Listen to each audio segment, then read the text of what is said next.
the senator from Utah. Madam President, the whole point of American foreign aid is to assist countries in times of need and in support of a common interest between us and them. And yet, for many years, our foreign aid dollars have been used to impose violent cultural imperialism by promoting and providing for the practice of abortion. Tragically, instead of helping to preserve, strengthen, and sustain the lives of women and children abroad, our taxpayer dollars have been used to harm women's lives and to end the lives of their unborn children, especially baby girls.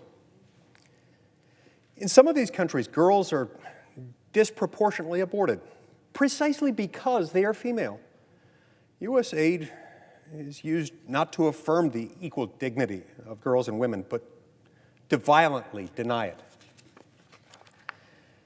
And in some of these countries, abortion has been forced on women who don't even want abortions. Women in countries like Vietnam or Peru, for instance, who were forced to endure the coercive abortion and sterilization campaigns of the 1990s, just to name a few examples.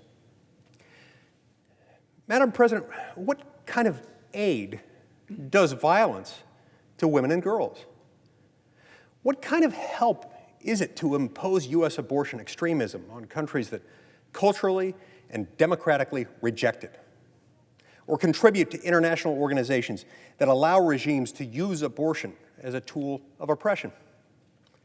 And what kind of progress is it to encourage sex-selective abortion and the denigration of human dignity for both the baby and for the mother? This cultural imperialism is not pro-woman, it is not pro-child, and it is not pro-health care. It is pro-sexism and pro-violence, and we must end it. According to the latest Marist poll, the American people overwhelmingly agree. Nearly 60% of Americans oppose using tax dollars to pay for abortions. And more than 75% of Americans oppose using tax dollars to support abortions in other countries. 75%.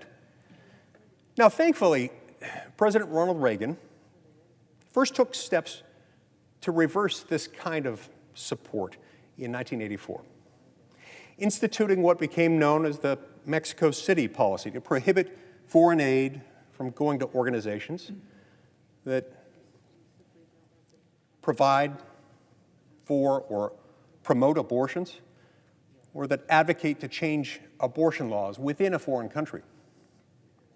Since then, the policy has unfortunately been rescinded and restated again and again between changing administrations, between Republicans and Democrats. It's been moved as a sort of political football.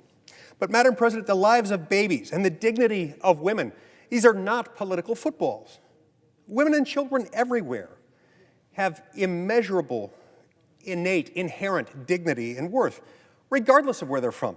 And they ought to be entitled to the right to life and protection from harm, regardless of who happens to be in office at any given moment.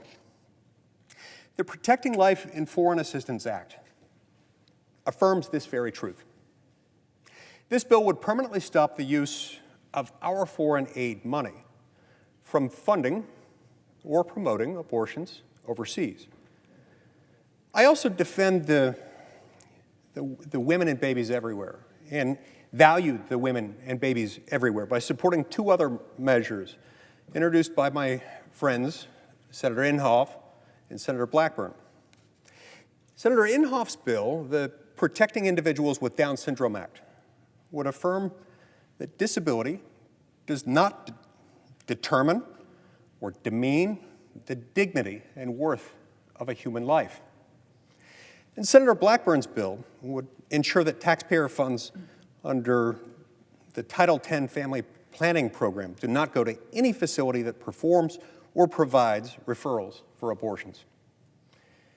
In our laws and throughout our lives, we ought to uphold the dignity of each and every human person, regardless of the race, sex, appearance, abilities, or age of the person in question.